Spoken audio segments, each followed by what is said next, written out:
Charles Delin. Caracole, bistécole. Au temps jadis, au temps où dans les forêts de la Flandre, le lion belge vaguait en compagnie d'ours et de panthères, il y avait au village de Vaudrez, près de Binche, un petit bossu qui était ramonnier de son état. Je veux dire qu'il fabriquait des balais ou ramons dont il vivait pauvrement avec sa vieille mère. On l'appelait Caracole, qui se dit chez nous pour colimaçon, et sans doute on l'avait ainsi baptisé afin que son nom répondît à sa personne. Bossu et bancroche, il paraissait si drôlement vieux roulé qu'on ne pouvait le regarder sans rire. Sa tournure était, depuis son enfance, un perpétuel sujet de gausserie. Il n'avait pas 6 ans qu'une sorcière prédisait à sa mère qu'il épouserait une princesse quand il aurait sa bosse sous le nez. Et plus tard, lorsqu'il entrait à Binche, jamais il ne passait devant l'auberge de Lurtebise sans que le farceur d'aubergiste lui chantât la chanson bien connue « Caracole, bistécole, montre tes cornes, cornes. Je te dirai où t'auras des riboches, à Mons, à Tournai, à Lille, à Douai, dans la rue des Cataboches. » Caracole ne se fâchait nullement des brocards qui, toute la sainte journée, grelaient sur sa bosse et le plus souvent, on l'entendait siffler lui-même l'air de la chanson du Caracole. Et c'est pourquoi on lui trouvait le caractère beaucoup mieux fait que l'épine dorsale. On en pouvait dire autant d'un autre bossu qui lui ressemblait en laid et qui était sénéchal du baron de Binche. Il avait le nom de sire de Malicorne, mais par manière de moquerie, les daubeurs de l'endroit ne l'appelaient pas autrement que bistécole. En sa qualité d'homme d'épée, bistécole supportait impatiemment la raillerie. Il n'ignorait pas qu'il devait son sobriquet à sa ressemblance avec Caracole, et il le détestait de toute son âme.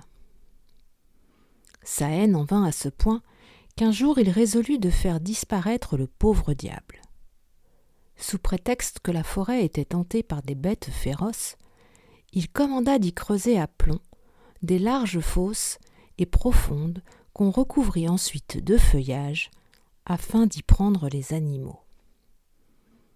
On en creusa une en secret durant la nuit, à l'endroit où d'habitude Caracole allait de grand matin quérir du bouleau. Le sénéchal espérait qu'en arrivant entre chien et loup, le ramonnier y tomberait et se casserait les reins. Il voulut même s'assurer par ses yeux que ses ordres étaient finement exécutés. Il se rendit donc bien avant la piquette du jour à l'endroit désigné. Tout en rêvant au bonheur d'être débarrassé de son cauchemar, il s'avançait sans prendre garde, quand soudain, patatras. Il donna dans la trappe, il ne se fit de fortune aucun mal, mais il eut beau crier, personne n'accourut. Au bout de quelques instants, il ouït du bruit au-dessus de sa tête, et un lièvre chut à côté de lui. Peu après, il ouït un nouveau bruit, et un ours, puis un lion, vinrent lui tenir compagnie. Je vous laisse à penser si dans cette société, bistécole était à son aise. Il se sentait mourir de peur quand il entendit siffler l'air du Caracole. Il reconnut le ramonnier à sa chanson favorite, et bien qu'humilié de devoir la vie à celui dont il machinait la mort, il renouvela ses cris de détresse. « Qui est là ?» demanda Caracole en s'approchant. « Moi, le grand sénéchal, » répondit bistécole. « Jette-moi une corde, que je sorte de ce maudit trou. »« Je n'en ai point ici d'assez longue, » répondit Caracole. « Mais ayez patience, monseigneur, je vas en quérir une au village. »« Dépêche-toi, la fosse est pleine de bêtes féroces, et c'est miracle que je vive encore. » Le ramonnier courut bien vite à sa maison, qui était la dernière du village et qui touchait la forêt. Il détacha la corde de son puits, y fit un nœud coulant et revint dardard la lancer dans le trou. En la retirant, il sentit qu'elle avait à l'autre bout un poids énorme. « Vous êtes joliment lourd, monseigneur, cria-t-il à Bistécol. « Ce n'est pas moi qui remonte, répondit celui-ci. C'est un lion. »« Un lion, matin, fit Caracol. Et il laissa retomber la corde. « Que fais-tu » lui cria Bistécol. « Ce n'est pas le lion, c'est vous, répondit Caracol, que je dois remonter. Prenez la corde, sinon. »« Je ne puis. Le lion ne me céderait point la place. Remontez-le, je viendrai ensuite. Et s'il me mange, je suis le seul soutien de ma vieille mère. Tire-moi d'ici, et je te jure que ta mère et toi ne manquerez jamais de rien. » Et comme Caracol semblait encore hésiter, Bistécol ajouta. « Dépêche-toi donc, tu es cause que le lion va perdre patience. » Caracol réfléchit qu'il avait chance d'échapper à la dent du lion, au lieu qu'elle croquerait certainement le sire de Malicorne.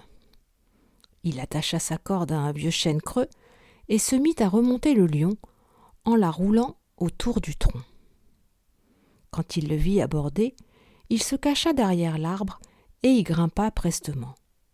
Mais le roi des animaux lui dit « Grand merci, tu auras bientôt la preuve que tu n'as point obligé un ingrat. » Et d'un bond, il s'élança à travers la forêt. « À vous maintenant » cria Caracol au sénéchal. Il laissa couler sa corde, ce fut un ours qu'elle ramena.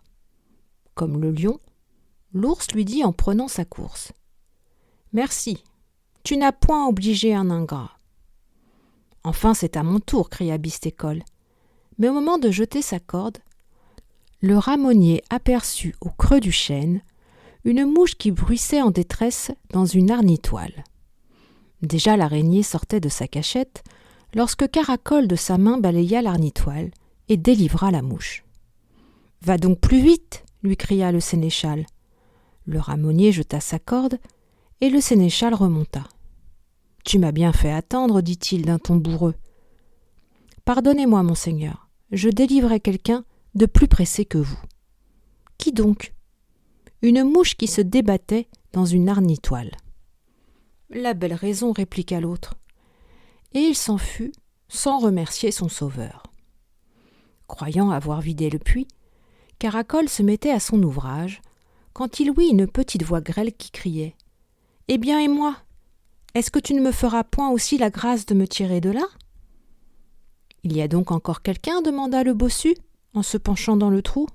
« Oui, dit la voix, quelqu'un qui t'implore par tous les saints du paradis. » Caracol laissa glisser sa corde et ramena le lièvre, qui, après l'avoir remercié comme les autres bêtes, prit comme elle ses jambes à son cou. « Voilà un quart de jour découlé, se dit le brave garçon. Il s'agit de se presser pour regagner le temps perdu. Il ne faut point que la mère pâtisse de la maladresse d'autrui. » Par malheur, il se pressa tellement qu'il s'entailla fortement le pouce avec sa serpe et dut s'en retourner à sa chaumière pour se faire panser. De toute la journée, il ne put travailler, et comme le pauvre ménage vivait au jour le jour, le lendemain, on se trouva sans pain. Caracol se désolait. « Que ne vas-tu pas voir le sénéchal ?» lui dit sa mère. « C'est juste, » pensa le bossu. « Il m'a fait de si belles promesses. » Il se rendit donc au château et frappa timidement à la porte. « Que voulez-vous » demanda le portier. « Je voudrais parler à monsieur le sénéchal. »« Monseigneur le sénéchal n'est pas visible. Je l'ai rencontré hier dans la forêt. J'ose répondre qu'il me recevra. » Le portier se hasarda d'aller prévenir le sénéchal. « Ce drôle a menti, » répondit Bistécol. « Je ne le connais pas. » Le portier rapporta ces paroles au ramonnier, qui s'en revint tout triste chez sa mère. Monseigneur était sans doute mal disposé, lui dit-elle. Prenons patience jusqu'à demain. On vécut ce jour-là à crédit, et le lendemain, Caracol alla de nouveau frapper à la porte du château.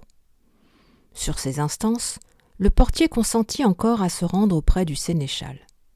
Mais Bistécol, outré de colère, saisit un bâton, courut à lui et rabattit si furieusement la bosse du pauvre Caracol qu'il le laissa pour mort sur le seuil. Des passants charitables le ramassèrent et le portèrent à sa maison, où il garda le lit durant plus de 15 jours. Sa mère le soigna de son mieux et vendut, pour subsister, le peu qu'il possédait. Aussitôt remis sur pied, Caracol s'en fut couper du boulot dans la forêt. Arrivé près de la trappe du malheur, il se trouva face à face avec un lion. Il resta tout estomaqué, mais le lion lui dit « Attends-moi là » et partit comme un trait. Caracol le reconnut pour celui qui l'avait tiré d'embarras. L'animal revint bientôt, tenant dans sa gueule un gros sac de florins d'or qu'il déposa aux pieds de son sauveur. Il était allé chercher dans sa caverne, où des voleurs l'avaient mûché sous un monceau de feuilles sèches. Le ramonnier remercia le lion et retourna à sa chaumière. Avec l'or, il paya royalement les dettes et comme sa mère et lui avaient désormais de quoi vivre, il cessa de faire des ramons. Dès lors, il prit du bon temps, se promena du matin au soir et ne tarda point, comme on le pense, à s'ennuyer. Un jour qu'il fumait sa pipe au bois, en regardant nicher les oiseaux, il rencontra son ami le lion. Il eut l'idée de courir le monde avec lui pour se distraire. Il proposa la chose au roi des animaux, qui accepta et lui donna rendez-vous pour le lendemain. Le lendemain, il se leva en même temps que le soleil, dit au revoir à sa mère et rejoignit son compagnon. Ils partirent. Chemin faisant, ils rencontrèrent l'ours qui vint de son air le plus gracieux présenter ses civilités à son sauveur. Ils l'engagèrent à les accompagner, quoiqu'il n'aime guère la société. L'ours reconnaissant ne se fit pas tirer l'oreille.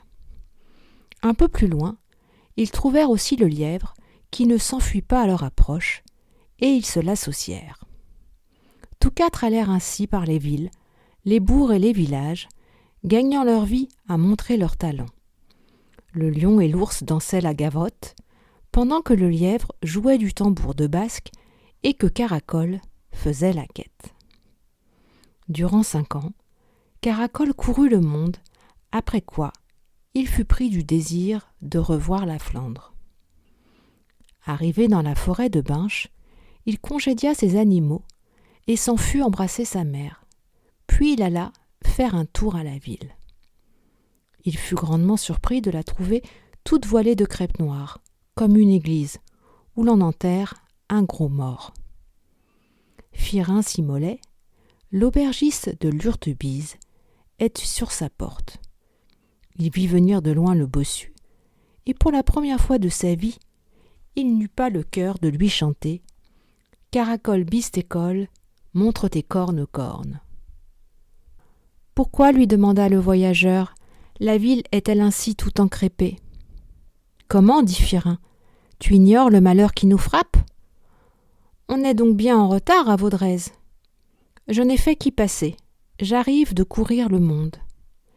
Eh bien, fieu, la ville est tendue de deuil, parce que la belle Églantine, la fille du baron, doit mourir demain. Est-elle si dangereusement malade ? Tout au contraire.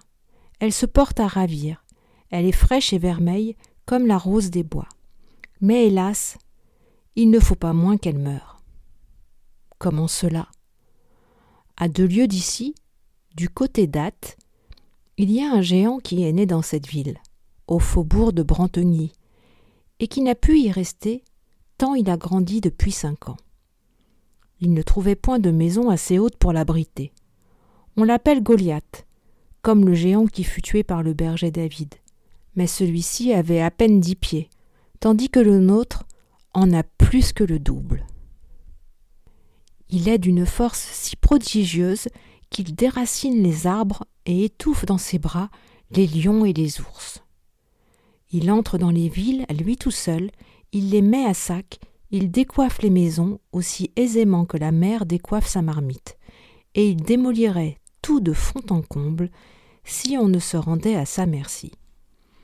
On a envoyé contre lui des régiments entiers, mais il marche tout bardé de fer, et les traits rebondissent sur sa cuirasse. Il pénètre dans les rangs avec un chêne en guise de massue, et comme il tue 10 hommes d'un coup, il a bientôt fait escamper le reste.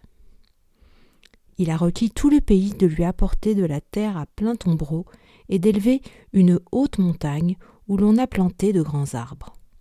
Au sommet de cette montagne, on a dû ici bâtir un immense donjon.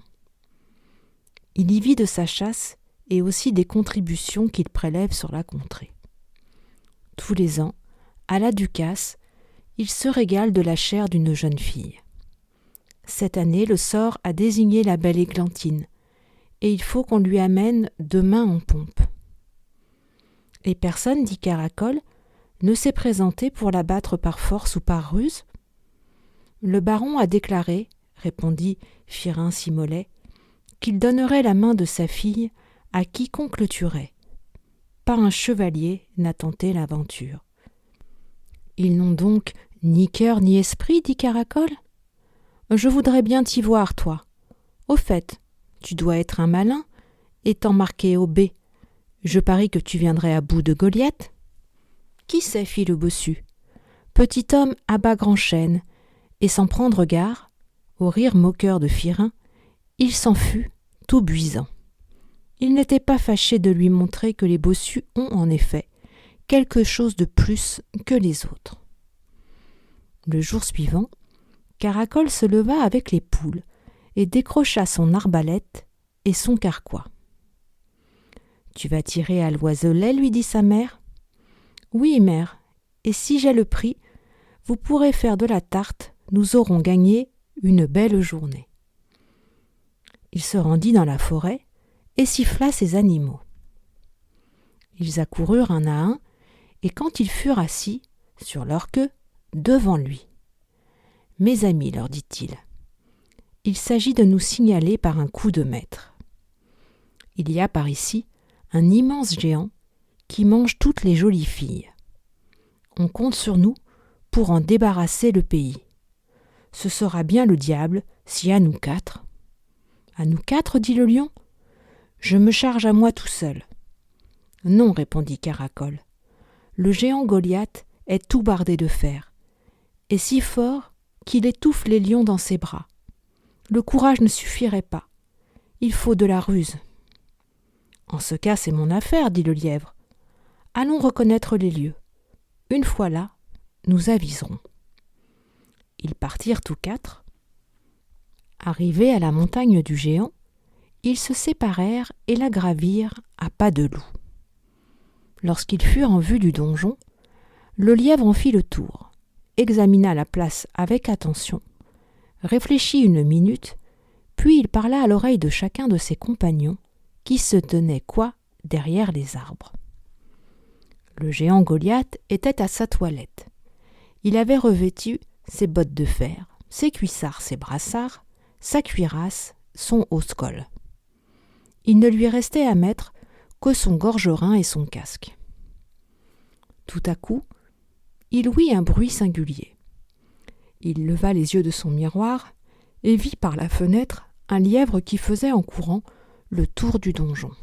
Ce lièvre était suivi à la muette par un ours que suivait un lion. Le géant trouva ce spectacle tellement bouffon qu'il partit d'un formidable éclat de rire.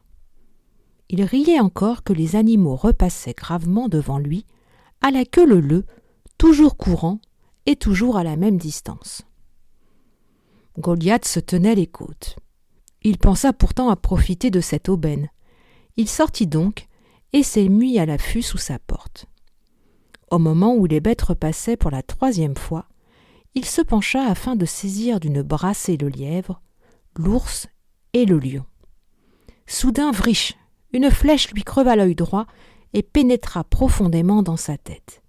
Il y porta les mains et retira la flèche, mais d'un bond, le lion lui sauta au cou et, comprimant ses bras, commença de lui dévorer la figure. L'ours le saisit alors par les jambes, et tous deux culbutèrent le géant, qui s'écroula à grand bruit, semblable à une tour.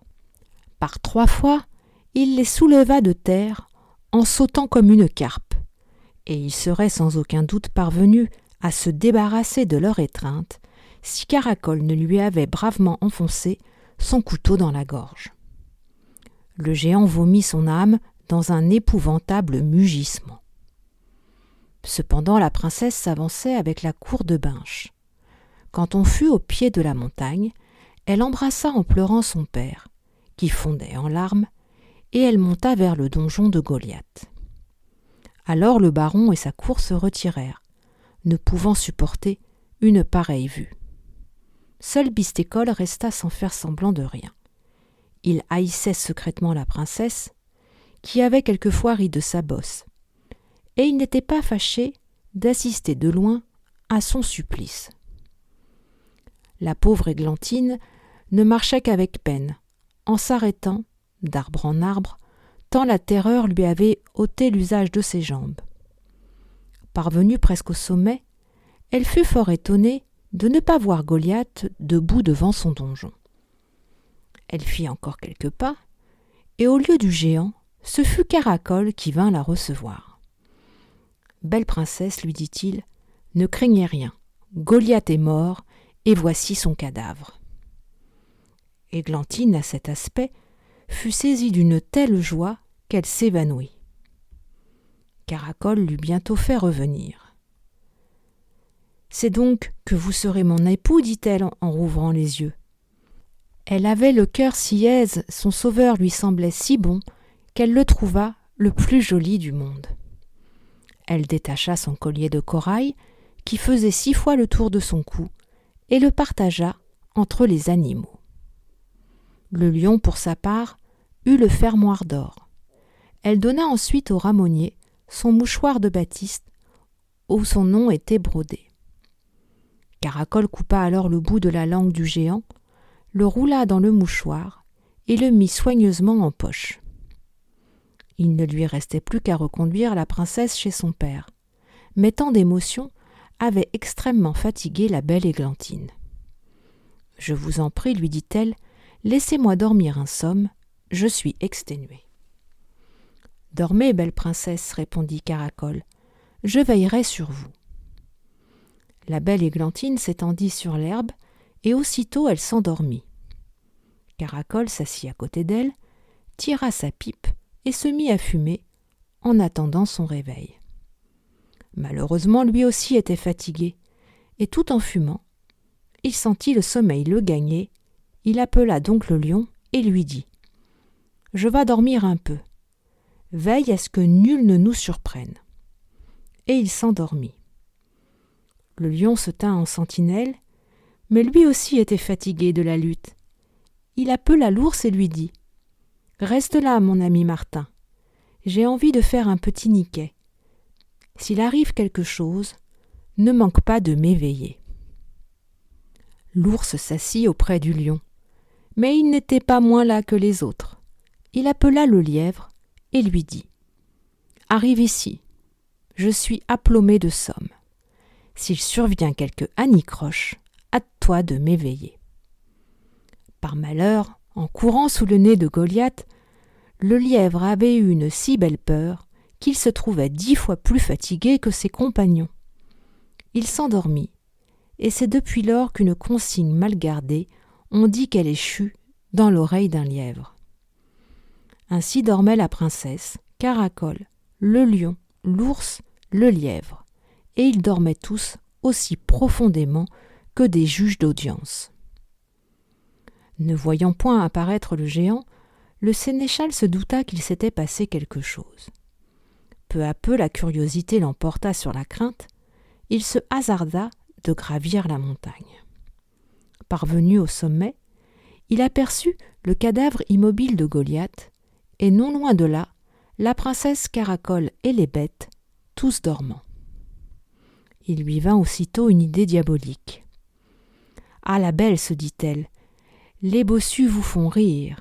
Eh bien, vous aurez un bossu pour époux, et ce ne sera point celui que vous pensez. il tira son épée et coupa la tête de Caracol. Il acheva ensuite de trancher celle du géant afin de l'emporter comme preuve de sa victoire. Cela fait, il prit dans ses bras la jeune fille dormante et la tête de Goliath à la main, il descendit la montagne. Mais la tête étant trop grosse, le sénéchal trouva bientôt qu'elle l'embarrassait. Il la jeta devant lui et du pied la fit rouler jusqu'au bas. Quand lui-même y fut, la princesse s'éveilla. Elle le regarda d'un air étonné, puis « Que faites-vous ici ?» lui dit-elle. « Et mon libérateur, où est-il » ? « C'est moi, répondit Bistécol, qui suis votre libérateur. »« Non, monsieur le sénéchal, répliqua Églantine, celui qui m'a sauvé ne vous ressemble en rien. N'espérez pas que vous prendrez sa place. »« C'est ce que nous verrons, dit le sénéchal, et tirant son épée, « Vous allez, ajouta-t-il, mourir à l'instant, ou sur votre part du paradis, vous me jurerez de laisser croire à votre père que moi seul vous ai sauvé. » La princesse Églantine savait de quoi le sénéchal était capable. Elle se résigna pour le moment et jura tout ce qu'il voulut. Un compénère du Joli-Mess passait à point avec sa charrette en criant « À cerise pour du vieux fer !» Bistécol arrêta la charrette, y plaça au fond sur de la paille la tête du géant, y fit monter la princesse, monta lui-même, et donna aux marchands l'ordre de les mener au château du baron de Binche. À la vue de sa fille saine et sauve, le seigneur ne se sentit pas de joie. « J'ai tué le géant et délivré la princesse, dit alors l'imposteur. Je réclame donc la main de la belle Églantine. »« C'est juste, dit le comte, et quoiqu'il lui en coûtât d'avoir un gendre aussi berquinot, je veux dire, tourné en vilebrequin, il demanda à la princesse ce que le cœur lui en disait. « Il faut bien en passer par là, répondit-elle, et cependant, elle ne pouvait comprendre comment le sénéchal l'avait enlevé à son libérateur. Sur la montagne, auprès de leur maître mort, les animaux ronflaient en faux bourdons. Or il arriva qu'une grosse mouche vint se mettre de la partie et s'abattit sur le nez du lièvre. Le lièvre, qui dormait profondément, bien qu'avec les yeux ouverts, la chassa de sa patte et continua son somme. La mouche revint à la charge, mais le dormeur donna encore un coup de patte et ce renfort de bourdement l'endormit plus que jamais. La mouche revint une troisième fois et lui enfonça sa trompe dans le nez. Le lièvre éternua et se réveilla. « Diable, dit-il, il paraît que je me suis endormi comme les autres. Hâtons-nous de les réveiller, sinon gare à mes oreilles. » Et aussitôt il réveilla l'ours, qui réveilla le lion. Quand le lion vit Caracol était mort et que la princesse avait disparu, il entra dans une colère bleue et poussa de si horribles rugissements que la montagne en trembla. « Qui a coupé le cou à notre ami ?» s'écria-t-il. « Ours, pourquoi ne m'as-tu pas réveillé ?» Et l'ours furieux dit au lièvre « Pourquoi ne m'as-tu pas réveillé, petit misérable ?» Le pauvre lièvre ne sut que répondre. Ses terribles compagnons allaient tomber sur lui quand il pria en grâce qu'on voulût bien l'entendre. « Ne me faites pas de mal, dit-il, je vous promets de rendre la vie à notre maître. »« Par quel moyen ?» demanda le lion. « Du côté de Tournai, reprit le lièvre, je connais sur le mont de Trinité une racine douée d'une vertu, telle que quiconque l'a dans la bouche est à l'instant même guéri de toute blessure. »« Va l'acquérir de ce pas, dit le lion. Je te donne un demi-quart d'heure pour me l'apporter. » Le lièvre prit ses jambes à son cou, et en moins de temps qu'il n'en faut à un vieux pauvre pour faufiler 3 patères et 2 havets, il rapportait la racine. Le lion replaça la tête sur les épaules de son maître, et le lièvre lui mit la racine dans la bouche.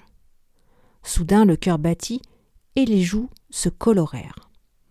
Caracol respira longuement, éternua, et ouvrit les yeux. « Ah, que j'ai bien dormi, dit-il en s'étirant, puis regardant autour de lui. Et la princesse demanda-t-il à ses animaux. Qu'en avez-vous fait ? Nous avons, comme vous, succombé au sommeil, répondit le lion. Et en nous réveillant, nous ne l'avons plus trouvée. Elle se sera enfuie, pensa Caracol, de peur d'épouser un vilain bossu tel que moi. Cette idée l'attrista au point qu'il n'eut pas le courage d'aller au château réclamer la main de la princesse. Il reprit son arbalète et son carquois, congédia ses animaux et s'en retourna chez sa mère. Il y arriva que le coucou chantait midi. La soupe fumait dans la soupière, mais la ménagère était sortie. Comme il avait grand faim, il se mit à table sans cérémonie. À la première cuillerée, il fut tout surpris de ne plus trouver sa bouche. Il s'aperçut alors qu'il avait la tête à rebours et la figure tournée du côté du dos. Jusque-là, il avait été tellement absorbé par sa douleur que, chose extraordinaire, bien qu'au lieu de ses mains et de ses pieds, il eut sa bosse sous les yeux, il ne s'était avisé de rien. « Comment cela se peut-il se faire ?» se dit-il. « Et qu'est-il arrivé pendant que je dormais ?» Pour le savoir, il se rendit dans la forêt et siffla le lion. Le lion, qui n'était pas loin, accourut aussitôt. « Comment se fait-il, demanda Caracol, que j'ai la tête sans devant derrière ?» « Maudit sommeil !» s'écria le lion. « C'est encore lui qui nous a joué ce tour. En me réveillant, je vous ai trouvé mort, la tête séparée du tronc.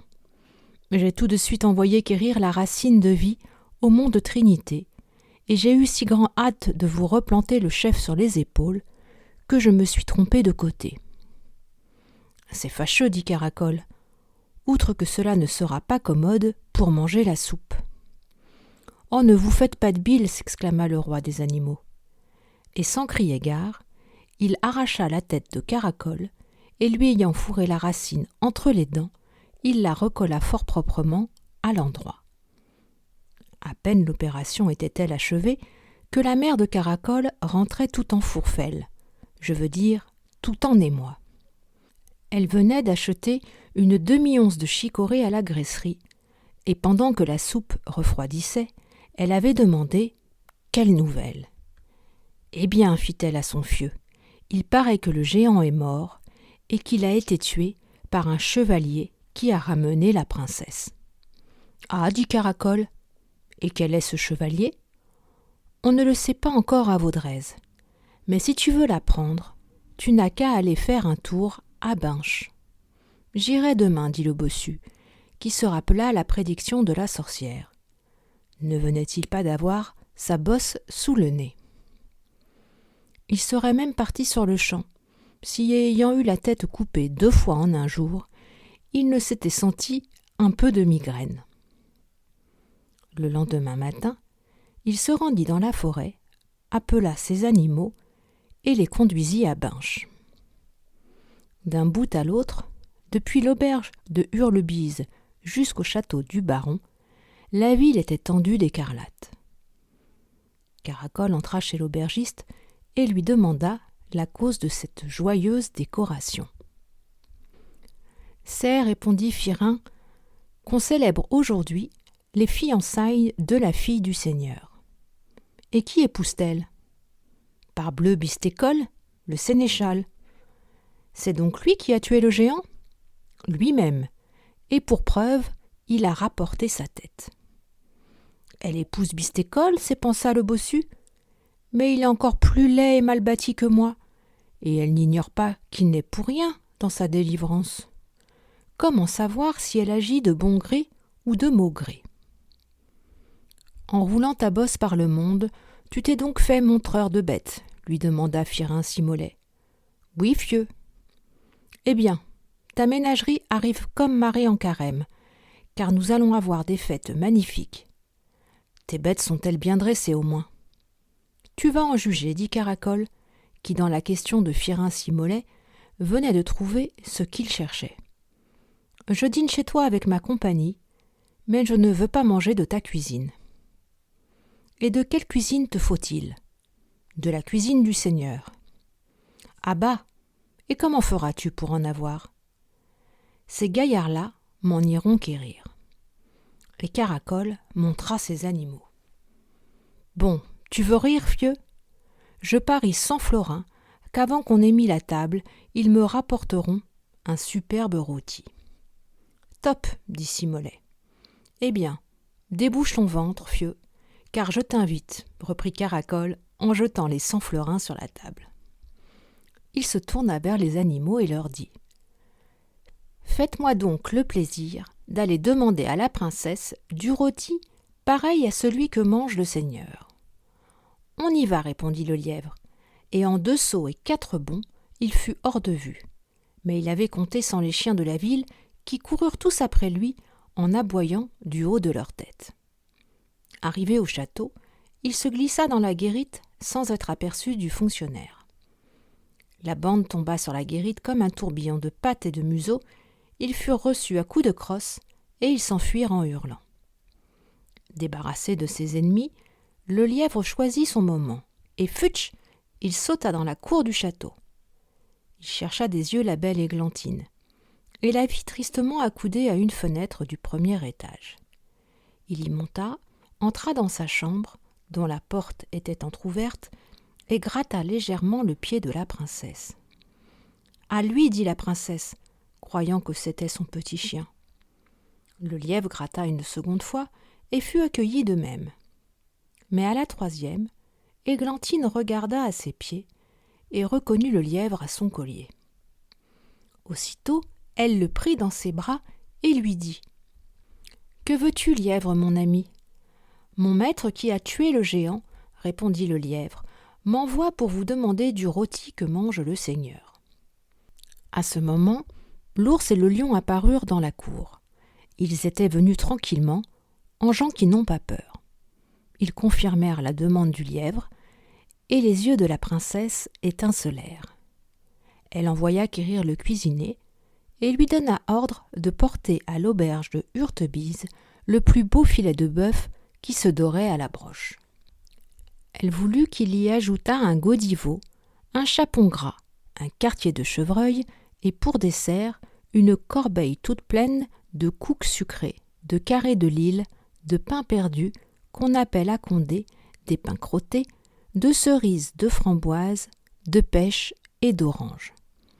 Elle lui ordonna de ne pas oublier 6 bouteilles du meilleur vin pour arroser ce festin de seigneur. « Sans vous commander, dit le lièvre, est-ce que le cuisinier ne pourrait pas me porter aussi pour que je n'ai point tous les chiens à mes trousses ?» Le maître queue prit le lièvre dans ses bras et il partit pour l'Hurtebise avec ses marmitons. Ceux-ci le suivaient 2 par 2, portant qui le filet de bœuf, qui le gavido, qui le chapon gras, qui le quartier de chevreuil, qui le dessert, qui enfin les 6 bouteilles de vin. L'ours et le lion fermaient la marche. En route, il arriva que le lion eut soif. Il saisit une bouteille et l'avala d'un trait. Ensuite de quoi, il alla un peu en zigzag, au grand plaisir des gens de Biche, qui étaient tous aux fenêtres. De son côté, l'ours, friand comme une nonne, voulut s'assurer que les gâteaux étaient bien frais. Il agrippa un pain crotté et se mit bravement à le croquer. Cela redoubla la gaieté des gens de Binche, gens volontiers goguenards. « C'est donc demain fête, dit l'ours, que les marmoussets sont aux fenêtres. » Puis il saisit une orange et la lança aux plus effrontés rieurs. Soudain on cria « Saboulade !» et de toutes les fenêtres, sur sa casaque fourrée, il grela des oranges à gueule que veux-tu. Martin ne s'en fâcha point, bien au contraire, il les attrapa au vol et les mangea à belles dents. Cela fit que malgré la gourmandise du messager, la corbeille arriva presque intacte à l'auberge. À la vue d'un si beau défilé de plats, Filerin Simolet resta comme pétrifié. Des mains du cuisinier, le lièvre sauta dans les bras de Caracol, qui lui demanda tout bas : « Où as-tu trouvé la princesse ? » ?»« Dans sa chambre, notre maître. »« Et quel air avait-elle ? » ?»« L'air tout triste. Mais quand elle m'eut reconnu, ses yeux brillèrent comme 2 étoiles. » C'est bien, dit Caracol. Et plus tranquille du côté de la princesse, il chargea le maître queux de la remercier et se retourna vers l'aubergiste. Voilà, dit-il, que nous avons non seulement du rôti, mais encore tout un dîner pareil à celui du seigneur. Nous allons donc nous régaler.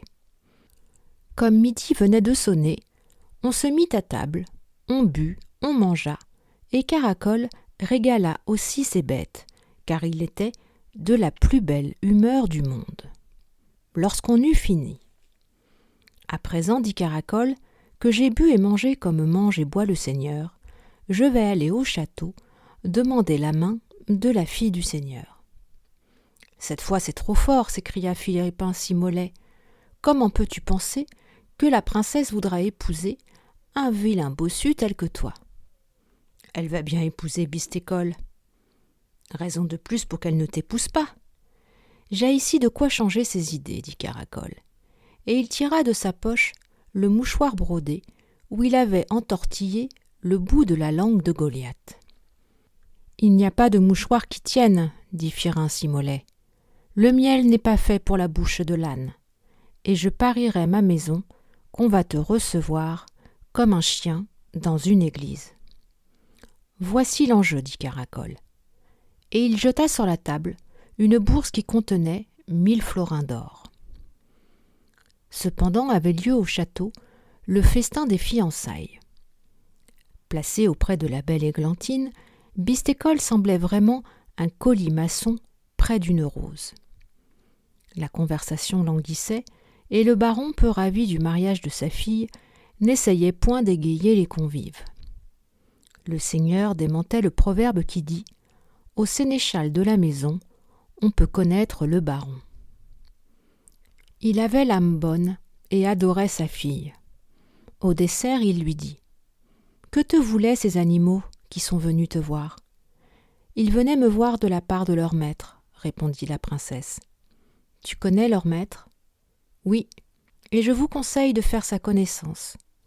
Invitez-le à prendre le café, vous n'aurez pas lieu de vous en repentir. »« De quels animaux parlez-vous » demanda le sénéchal, qui n'avait rien vu et à qui ces mots mettaient la puce à l'oreille. « Vous le saurez plus tard, » répondit la belle Églantine. Cependant, elle avait parlé d'un ton si grave que, soupçonnant quelque mystère, le seigneur dépêcha un écuyer dans un carrosse.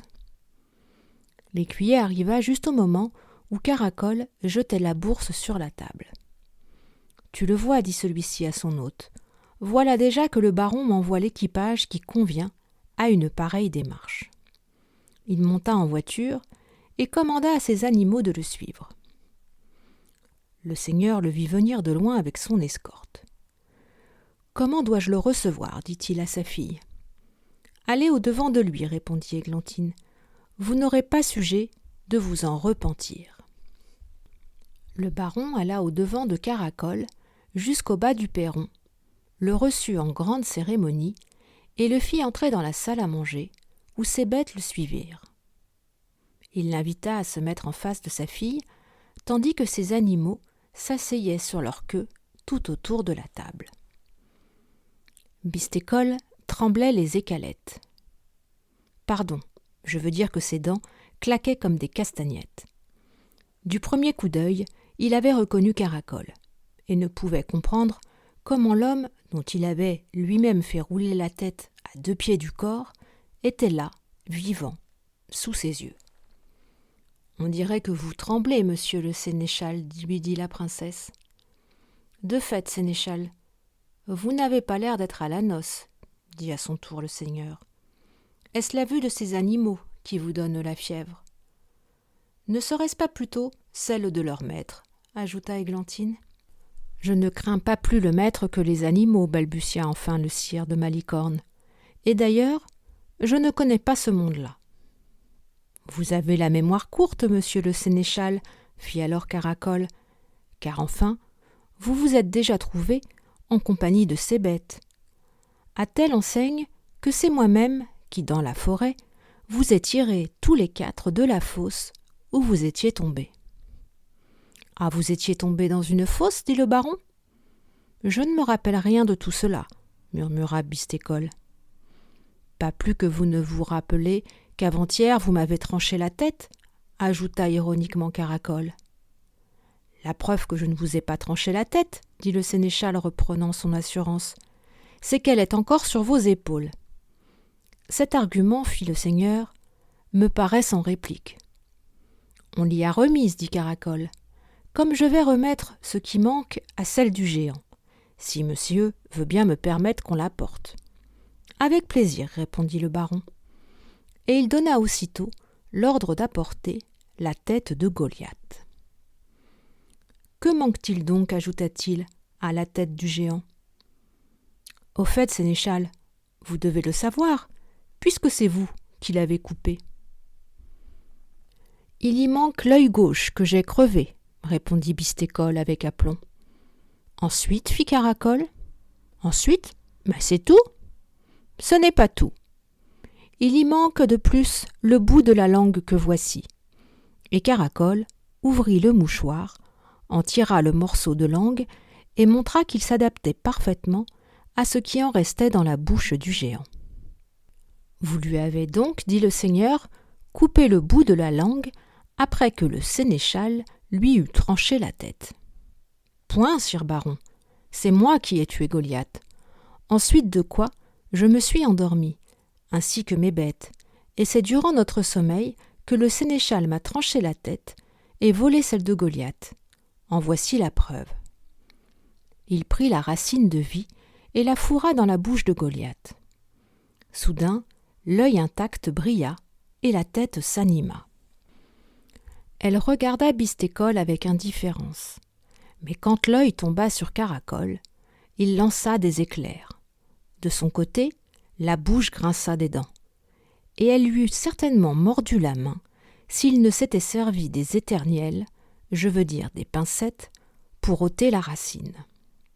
Vous voyez, fit Caracole, que c'est à moi seul qu'en veut ce bon Goliath. Vous faut-il d'autres preuves? Priez mademoiselle de dire à qui elle a donné ce mouchoir. Au vainqueur du géant, répondit Églantine. Et ses colliers, ajouta Caracole. Aux animaux qui ont aidé à la victoire, répondit encore la princesse. Sur votre part du paradis, vous aviez juré de vous taire, s'écria le sénéchal, à qui la fureur fit mettre à bas toute prudence. Aussi n'ai-je pas dit qui était le vainqueur, répliqua la princesse, rusée comme on assure que le sont toutes les femmes. C'est vous-même, ajouta Caracole, qui venez de dévoiler votre infamie, en révélant la promesse que vous avez arrachée par la force. Bien, ma fille, dit le baron, tu épouseras le vainqueur, et tu n'en iras pas moins en paradis. Il ne reste plus qu'à chercher quelle punition a pu mériter un homme capable d'un pareil forfait. Faut-il qu'on le tire à 4 chevaux, qu'on le plonge dans une cuve pleine d'huile bouillante, ou qu'on le scie en travers? À ce moment parut sur la table, sans qu'on sût comment elle y était venue, une fée, grande au plus comme le petit doigt. Elle s'avançait dans une conque de saphir, traînée par 4 énormes scarabées d'or. Son cocher était un gros bourdon en livrée noire, relevé de jaune et de rouge. Il avait pour fouet un aude de cri-cri où pendait un fil de la Vierge. « Tu ne me reconnais pas ?» dit-elle à Caracole d'une mignonne petite voix. « Je suis la reine des fées. Et c'est moi que tu as sauvée de cette méchante araignée, un matin que, suivant la loi qui un jour par an nous change en bêtes, je me cachais au bois sous forme de mouche. C'est pourquoi tu vas être récompensé, de même que sera puni l'ingrat qui a voulu te ravir la princesse. » Elle le toucha de sa baguette, qui était une fine épingle d'or. Aussitôt sa bosse se fondit, et il parut droit et bien fait, comme vous et moi. « Tiens, ton fiancé qui n'a plus sa bosse !» s'écria le baron. « Il était donc bossu ?» dit Églantine. « Je n'avais pas remarqué. » La fée alors frappa le sire de Malicorne, et au lieu d'une bosse, il en eut 2, une par derrière et l'autre par devant. « Allons, danse, sénéchal, dit-elle, et le sénéchal s'enfuit en gigotant sous les huées des laquais, mêlées aux rugissements et grondements des animaux qui témoignaient leur joie à leur façon. Et de là vint que, depuis lors, bâiller une danse à quelqu'un a signifié qu'on lui bâillait une forte correction. La noce eut lieu quelques jours après. Firin-Simolet y fut invité, et le baron de Binche y donna le bras à la mère de Caracol. Au dessert, Caracol dit à son ami Simolet : « Tu sais que ta maison est à moi. »« Je le sais, répondit Firin. »« Eh bien, je t'en fais cadeau et des 1200 florins d'or par-dessus le marché, à condition que tu vas nous chanter « Caracol, bistécole, montre tes cornes, cornes ». C'est pour ramentevoir ces curieux événements que de même qu'on voit à Mons le combat du Lumeçon et à Douai la procession de Gaillan chaque année, dans la ville d'Ath, a lieu le dimanche de la Ducasse, la procession de Goliath, qui n'est pas la moins belle ni la moins célèbre des 3 cérémonies. C'est aussi en souvenir de Caracol et de Bistécole que le carnaval de Binche est resté le plus beau carnaval des Pays-Bas. Le mardi gras, les 3/4 des Binchois sont déguisés en bossus, avec un habit bariolé, de fins sabots aux pieds, sur la tête un chapeau à plumes, des sonnettes à la ceinture et 2 bosses, une par devant, l'autre par derrière, toutes fleuries de dentelles. On chante partout. Caracol, bistécole, montre tes cornes, cornes. On se saboule à coups d'orange, et le lendemain, s'il reste encore par-ci par-là quelques carreaux de vitre, on peut vous certifier qu'il n'y a plus un seul tonneau de bière dans toute la bonne ville de Binche.